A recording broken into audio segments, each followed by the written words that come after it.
गत 2 दिन धरी लगी रही लगाण वर्षा मयूरभंज जिला बिजातला ब्लॉक मढ़ईकचा पंचायत बड़बिल गाँव में एक माटी घर भुशुड़ी पड़ू पांगला पिंगुआ नामनी जड़े महिला मृत्यु होईछि।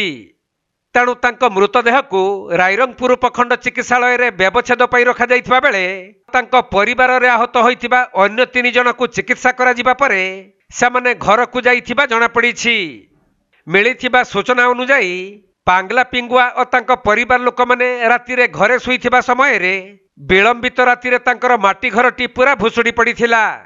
फल रे चापी होई पांगला पिंगुआ मृत्यु हेबा सहित अन्य 3 जन आहत होइथिले।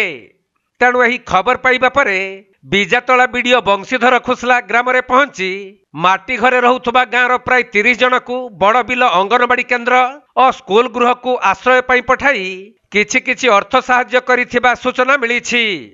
सेपटे अत्यधिक वर्षा हेउथबा कारणरू बिजातला बीडीओ एहिपरि पदक्षेप नैथिबा जणा पड़िछि।